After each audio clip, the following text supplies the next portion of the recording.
Going up, it's just, you're constantly wondering if you're going too hard and if you're going to die. So, like they say, it's an ultimate mental battle. Is that what keeps bringing you back year after year, the ultimate mental battle? Yeah, I don't care what racers show up, even if somebody shows up better than me, This is a test against yourself. Everybody that's out here is doing it, and everybody's testing themselves, and it's great. It's called America's Ultimate Challenge. Each year, over 2,500 runners flock to Manitou Springs to challenge themselves against the mountain known as Pikes Peak. This year, runners from 46 different states and 8 foreign countries have come. They all start here and make their way towards the clouds.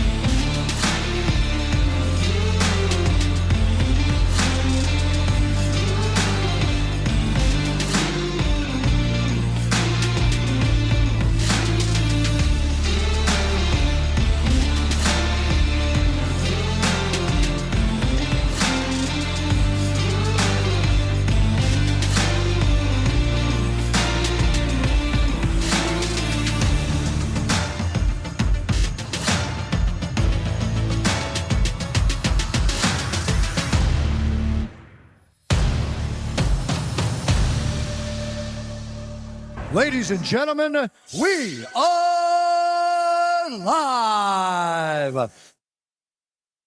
Andie, Cornish, welcome back to the Steep Stuff podcast. How's it going?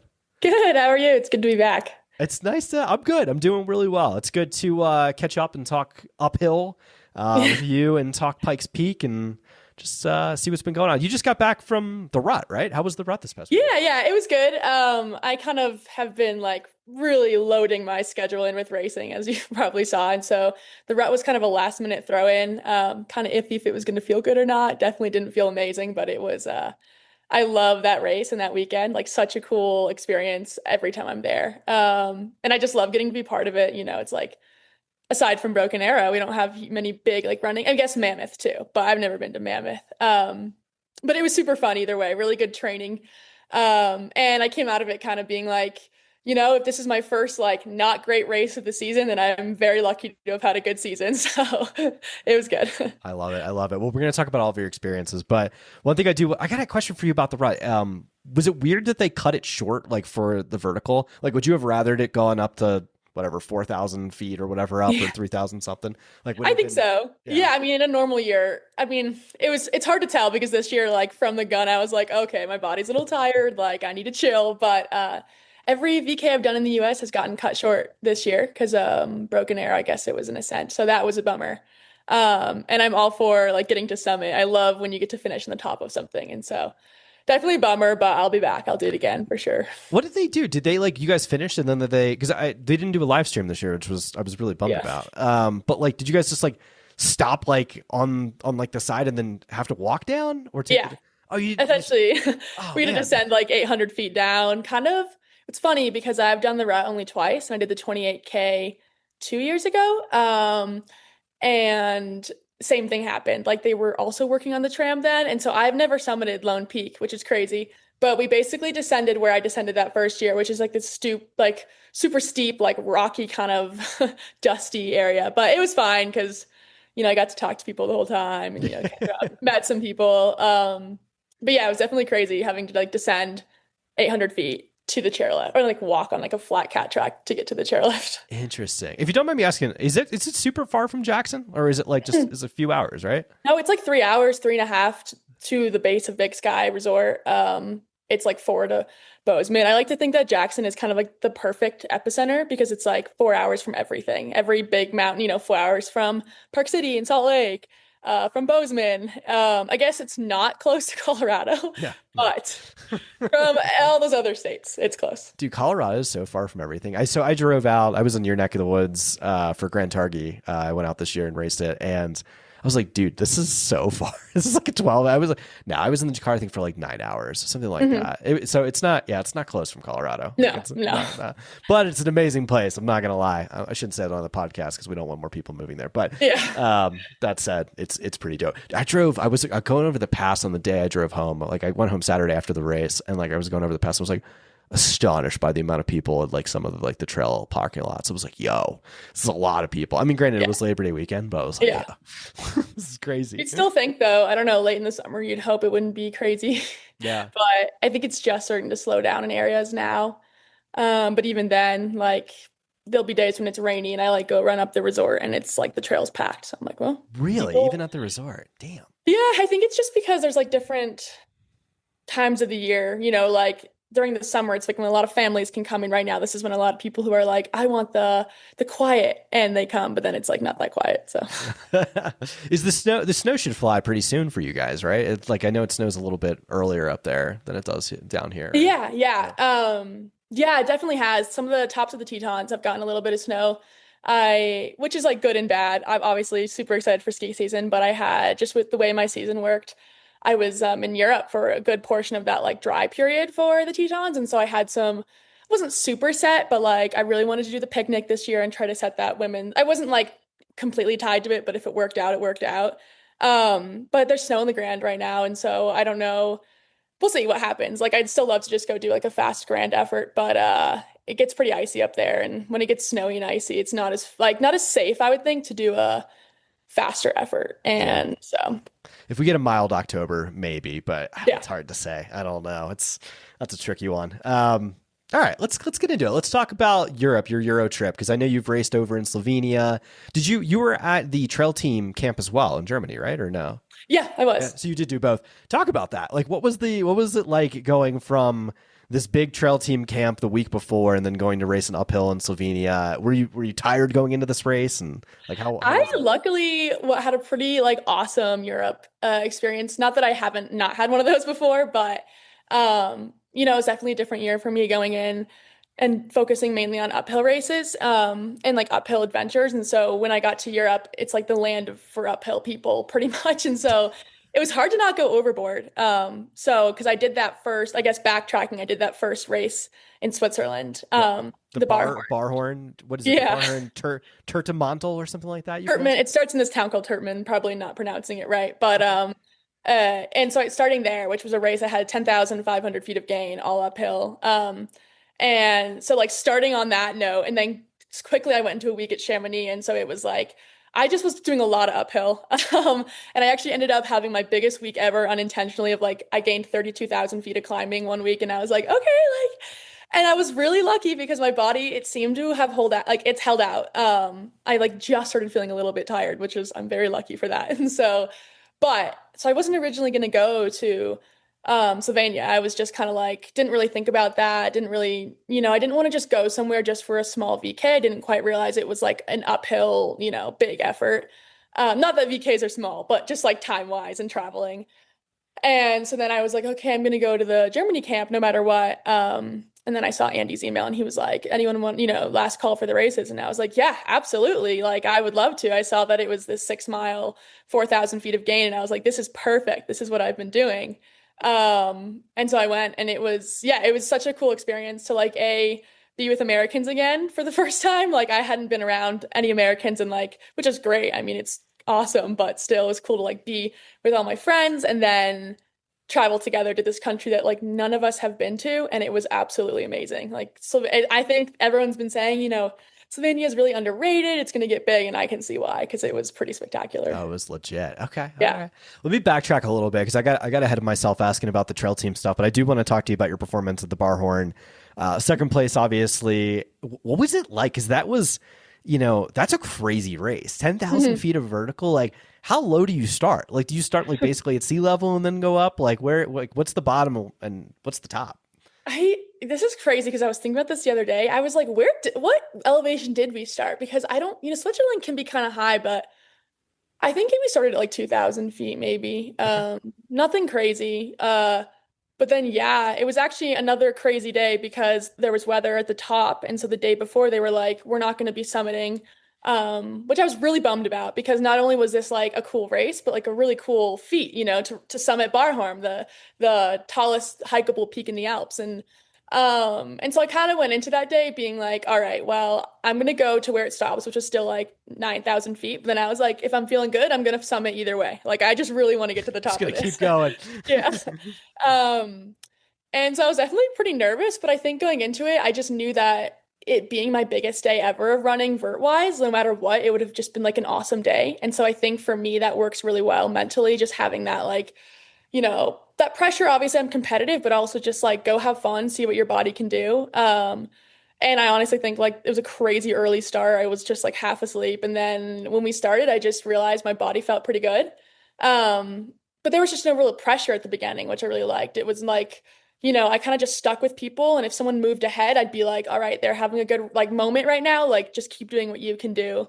And you know, after a few hours, all of a sudden you've gained like 9,000 feet, or I guess we ended at like 8,600 feet of climbing, and which was just so cool. Like it was just super spectacular. It was a little bit cloudy, but honestly, the weather was great. And then when we got to the top, I was just like, yeah, that was awesome. Obviously, I was really tired. Didn't quite realize as how tired I was until I like gathered this group of like Swiss boys who were just like, I was like, I think I'm gonna go to the top. And they're like, sure, like we'll come with you. And so then we all went to the top, which was like one of the hardest things I've ever done. I truly like did not die until we were halfway up that pitch. And I like called my mom because they like kind of went ahead because I was like, go ahead, you guys got it. And I was like, Mom, I'm gonna die out here. Like she was like, stop being dramatic and like get to the top of that mountain and come back down. Of course, I'm in like shorts. It's like snowing. But we did it, which was awesome and still like just an awesome experience and did it like relatively fast because I was just like booking it behind some Swiss boys. But it was super cool. Didn't get to see the view, but to know that I had just climbed like 10,500 feet was pretty awesome. Dude, I don't think I've ever had a 10,000 foot day. Yeah. I'm trying to think about this. I'm like, wow, that's nuts. Yeah. That's really great. How did the race unfold for you? I mean, obviously you got on the podium, super like fantastic finish. Were you in any battles? Like, how did that unfold? Or were you just kind of alone trying to catch one and three was behind you? Yeah, I think beginning it was kind of we were all close together a little bit, but again, I just tried to be like we have 10,000 feet of climbing ahead of us. Like I didn't really want to be I'm racing myself, obviously, and I'm pushing myself, but I didn't want to be thinking about the other girls. So I guess in the beginning, like I would say around we had climbed like 3,000 feet at this point. We were kind of all in a little circle. And that like, the first girl had kind of gone ahead, but she was in my vision. And then there was like the second and third girl. I guess it was second and then me. There was like four of us who were kind of around each other. And it was a little bit of a battle in there. I do remember at one point, like second and third kind of were around me and like one girl passed me. And in my head, I kept just saying like, you know, you have time. Honestly, I went into the day being like, I'm happy with the top five. Like, just remember that you're doing something really big today. You've never done this before. Top five would be awesome. So I kind of just kept telling myself that and just put my head down and kept grinding, was having a good time and slowly like just caught up with the two other girls who had passed me with first still like in my sights, which was awesome. And then there's kind of this like flat section. I want to say flat, but like the flattest, like I guess a mile of kind of rolling, which was a little bit of a bummer because at this point, like we just been like cooking pretty hard up to this. And so my stomach started kind of hurting because, you know, the stomach thing that I have, it's like the flats can be painful sometimes when you're breathing that hard, when you're working that hard. And so I definitely had to slow down a bit on that part, which was a bummer because I feel like as a track runner, that can sometimes be like my skill. But I could still see the first place girl. But at this point, I was kind of like, I'm really happy with how it's going. I don't want to like have to stop because I push and, you know, get sick or something. So I kind of was just like, all right, like I just have to wait to fuel again until we start climbing because then my stomach won't hurt as much. And so we got to that like, you know, you have like a mile of like rolling and then all of a sudden you're gaining another like 5,000 feet. And so I immediately was like, all right, we'll be good. You know, we got to that part. And that last part was super hard. Everyone else had poles. I didn't. And I was like, oh, typical American, like it'll be fine. I wish I had poles so badly. My calves were in so much pain, but it was still really fun. So, oh my gosh, so cool. So cool. Was it, was it the entire way pretty much runnable or was there a lot of power hiking involved? Beginning, I would say.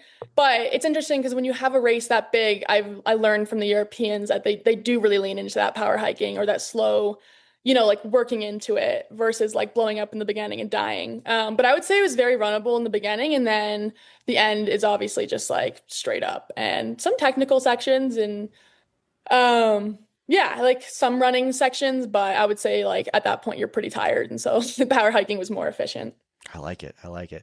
The reason I ask is because like I kind of draw like a comparison between that and like almost like a Pikes Peak. Like it's Pikes Peak is you're probably not hiking until I don't know, just above A-frame or somewhere in the A-frame range, if you will, just because of how high up it is. So I guess there's a lot of decent like crossover then, even though Pikes Peak is technically pretty fast until you start to hit the higher altitude stuff. Yeah. Yeah. So how I don't know. What are you thinking? How do you feel going into this race? What's the stoke level? I'm excited. I mean, I think I've done a lot of training that has led into this. Definitely, like, obviously, there's some nerves having been a little bit tired at the rut and like just knowing the season I've put on my body. But I know, like, with all of the base that I have and just really focusing on recovery this week, I can kind of, bounce back and I'm excited because I just feel like it's kind of a perfect like combination of everything I've been doing. And I think Pikes is, yeah, it'll be like my kind of second time up that high, which is crazy, but like Wyoming doesn't have any 14ers. And and the only other one was Shasta. I skied this winter, or spring. But yeah, I'm really excited. Like I think it'll be super fun. I have a lot of friends that I've met throughout the year who are uphill athletes who are going. And so it's been like this big accumulation of like watching all of us train and get to this one spot and get excited about it. Obviously I have nerves going into everything, but again, trying to have that similar mindset of just like first time doing it, like my body is, exactly where it needs to be and just like having fun, pushing it and really like focusing on what I can do. And I think it should be good. Have you looked at any splits at all, or are you kind of just going to go off feel? I have. I talked to some people who have done it, and like, I'm gonna do a little bit more of that this week. I try not to be too like thinking about it too much before. But I have looked at some splits and kind of like when the Golden Trail did it, and when other people have done it, and so I kind of have a relative idea. But I definitely, as the days get closer, want to look a little bit more into that, especially for fueling and stuff. But yeah, I know I did hear that it can be definitely fast in the beginning, and then the end you kind of hit that like really high, and that's when people described it as like you power hike and then you run it like there's that rock. I'm gonna run to that rock, that's and then yeah, which I think will be awesome. I mean, yeah, and that's what I love. Like that's what's been really fun for me, those death marches. So. It's a good. The only advice I have is be careful. Don't go too hot on the W's because that's like the lower 2,000 feet, and it's just runnable switchbacks.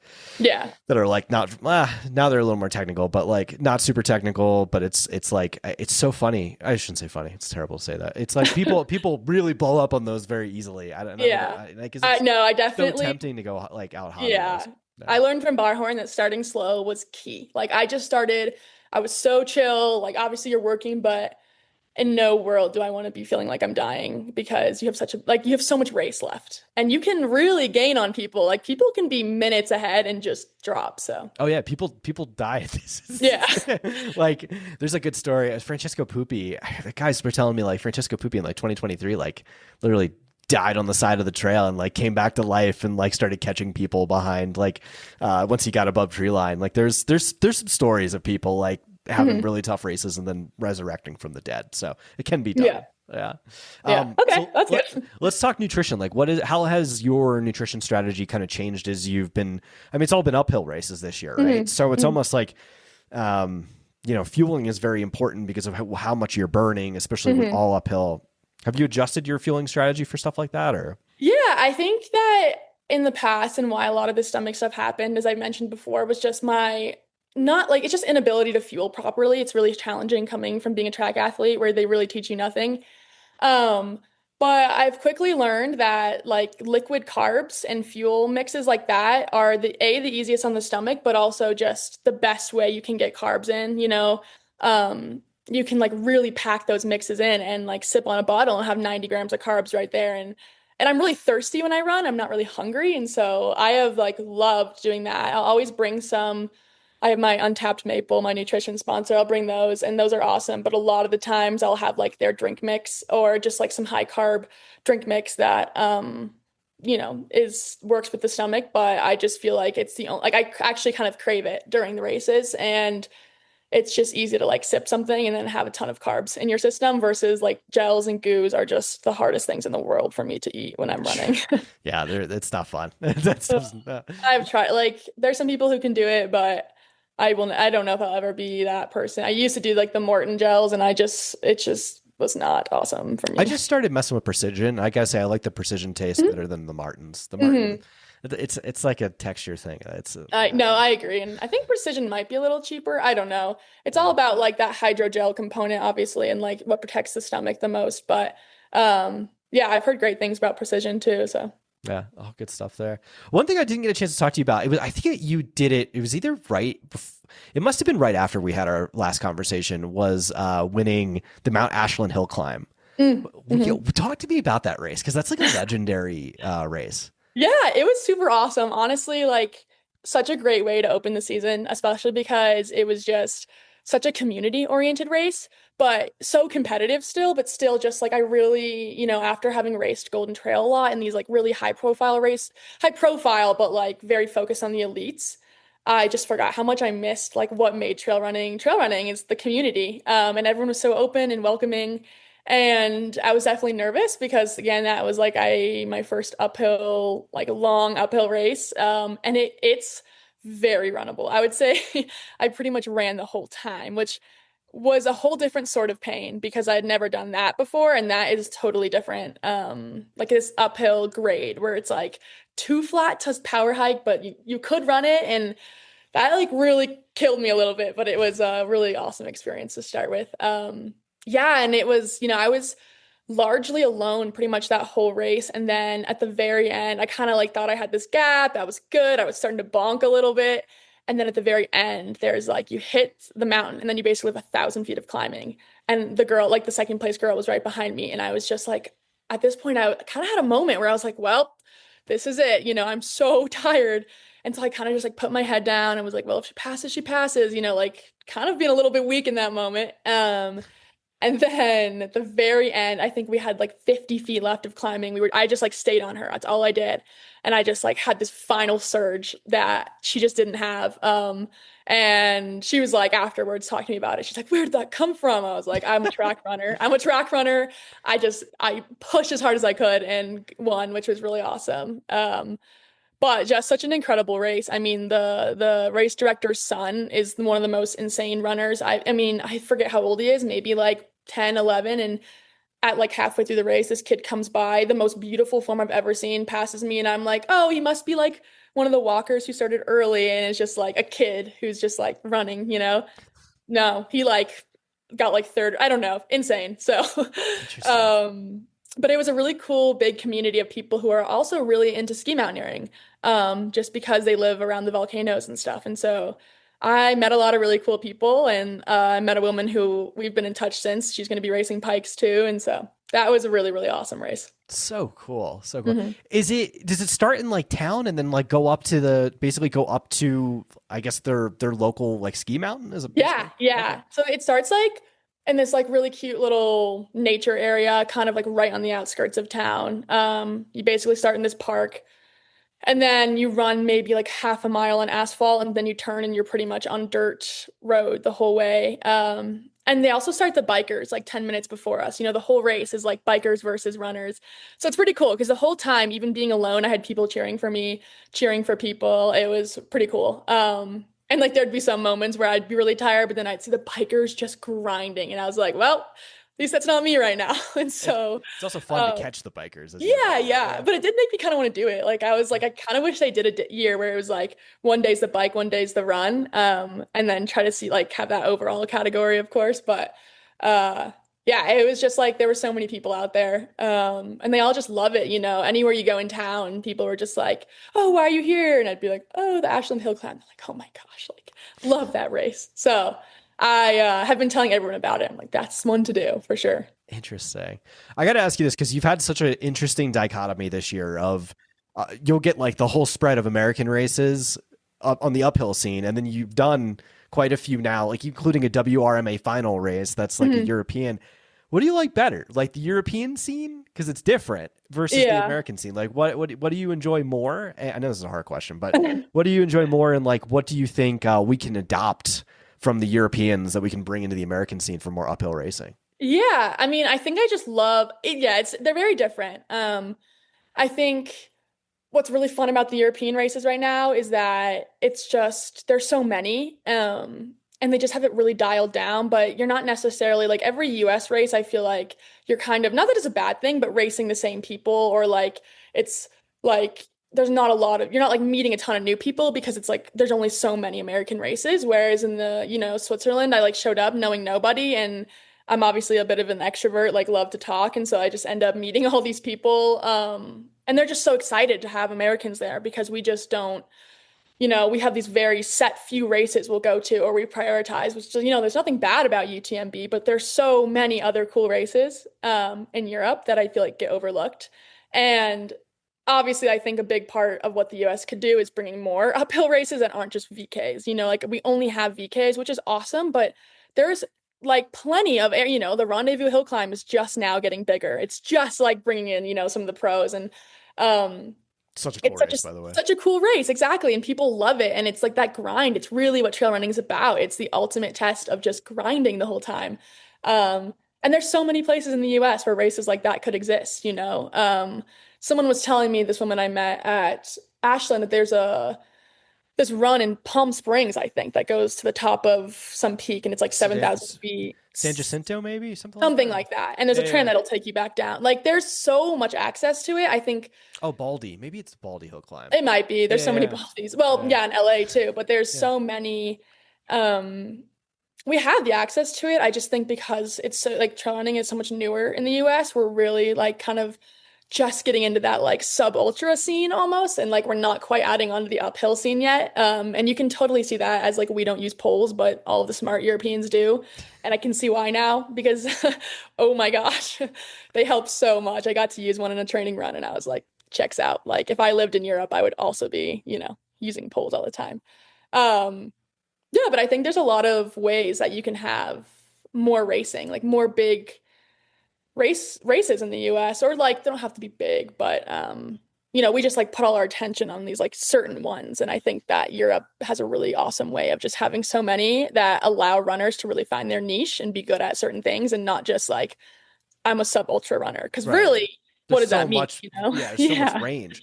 Are you a VK guy or gal? Are you a mountain classic athlete? Or and then really there's everything up into the marathon, and it's like that's a lot of sub ultras. So I don't know. It's I think there's definitely a space for it in the United States. I think we just need to, so like Colorado is a tough spot to have one unless you were to do it like, for instance, like Telluride. I throw this idea out on the podcast all the time and no one's taken me up on it yet, so I might just have to do it myself. But we need literally it's like Telluride's the perfect place for, because it goes up to the tram and you can start at the base. And I think it's like 4,000 something feet of climbing in like 4 or 5 miles. Like that's perfect.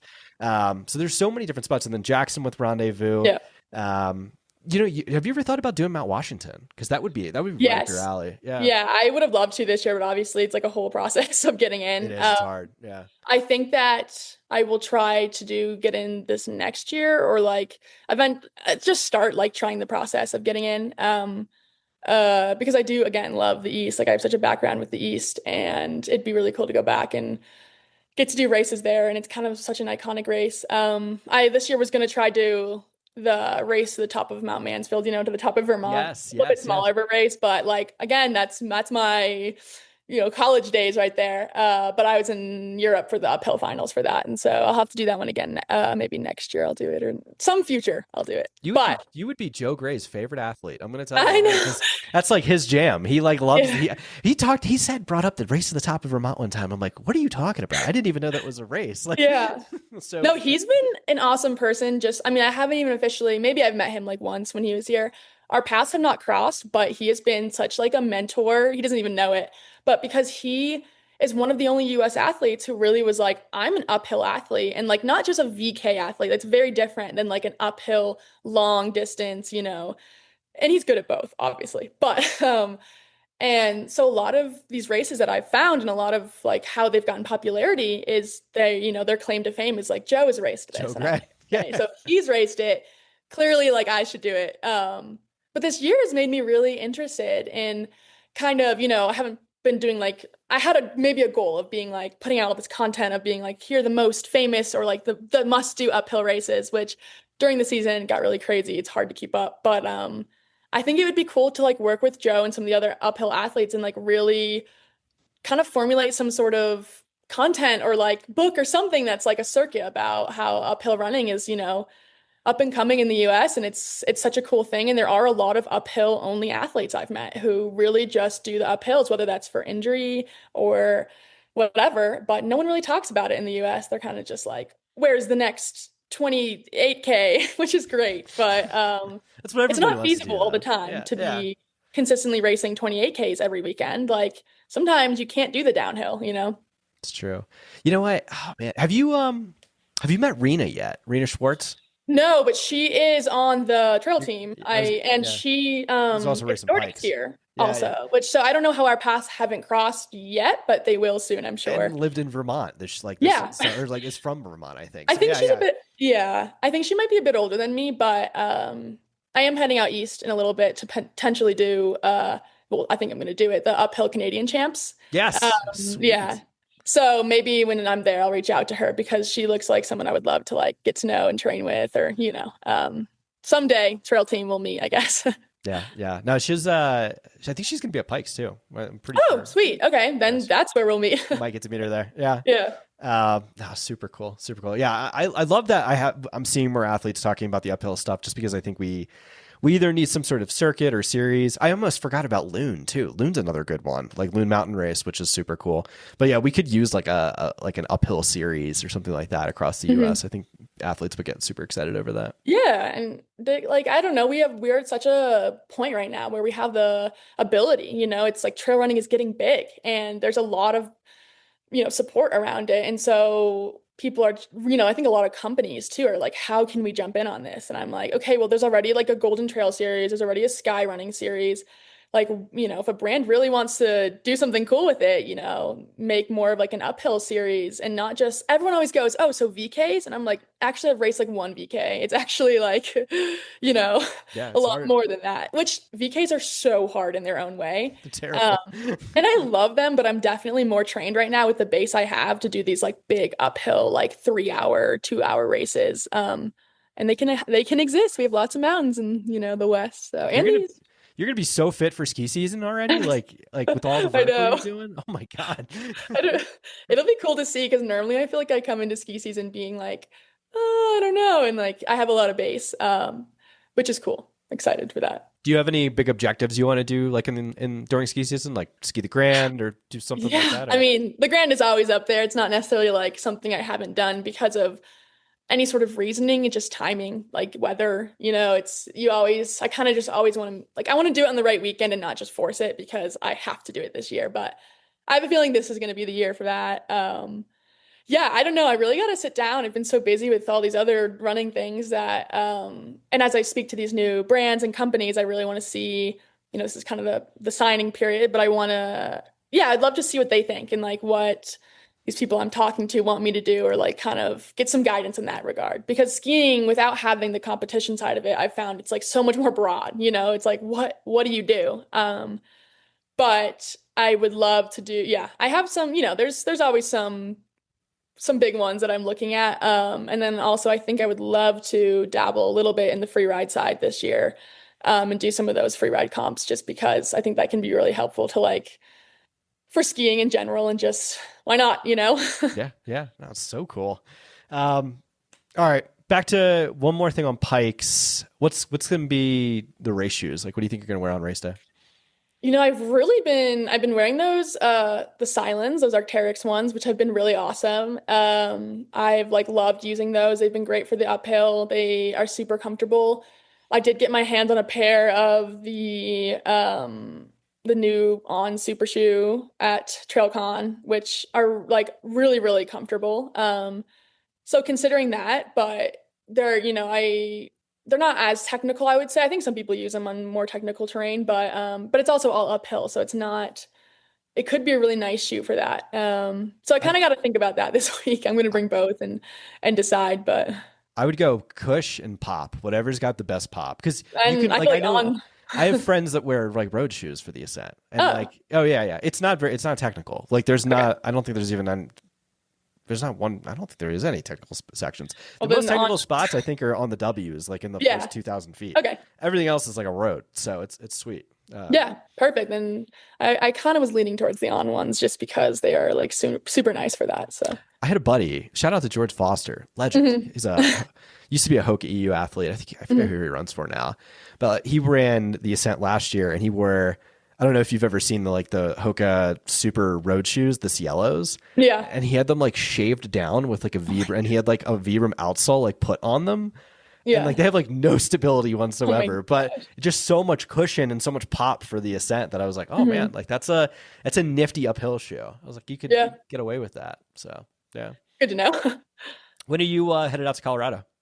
I think we're heading out tomorrow. My family decided they want to come because we have some family who lives in Colorado too. And so we're going to kind of go see them. And my dad's a big biker, so he really wants to bike Pikes like the day before or whenever he's allowed, or after. Hell yeah, let's go. And so he, of course, was like, I'm coming out. But they don't get to often come to a lot of my races when they're in Europe and or even in the West. They work a lot. They're busy. And so I think we're going to try to really split up the drive because it is like 9 or 10 hours for us. And so splitting it up in like fives, like starting tomorrow afternoon, going the next day, giving myself a day, kind of making a little bit of a trip out of it, which will be nice. Because again, I'm not often in Colorado. So yeah. That's definitely a smart idea. Like the last time I went up there, like I just did the nice straight 9 hours straight, like right after. And it's a drain. Like it's a long drive. Yeah. And it definitely will be like the way back. We're definitely going to, Sunday, I guess we'll be driving. Maybe we'll start Saturday. Who knows? But I'm definitely lucky that my parents are coming because make them drive. I hate driving. And because I'm the athlete, like I'm racing, I'm just going to sit in the back, chill. Feet up and chill. Yeah. Right. If they need it, I'll chip in. But there's 2 of them. And my dogs are coming, like my childhood dogs. So it'll just be us in the back chilling. Oh, I love it. That's awesome. I'm glad that like, this is something we're trying to do with Pikes Peak is more family, more fans. We want everybody there. Like that's like the big thing for, like what we want to do. So it's exciting to hear that we'll have family there. So. Oh yeah. Well, it looks like the passes sold out. I mean, they couldn't even get one to the very top either. Like my mom was on it. And so she's like, wow, there's going to be so many people. I was like, yeah, I think so. It's a cool race, man. Like it's, it's definitely, we're going to have a lot of people. I'll be out there with I don't know about Saturday, but Sunday with cowbells on the trail, singing people, like yelling at people. Let's go. Awesome. So, love it. Yeah. Awesome. Well, Andie, wishing you the best of luck. I hope you have an amazing race. I hope you have an awesome experience at Pikes Peak. I'm super excited that you're going to be racing it this year. And I can't wait to hear what you think about it. And I hope you have an amazing day out there. Thank you. Yeah. Have a good one. It's good to see you again. You too. Thanks.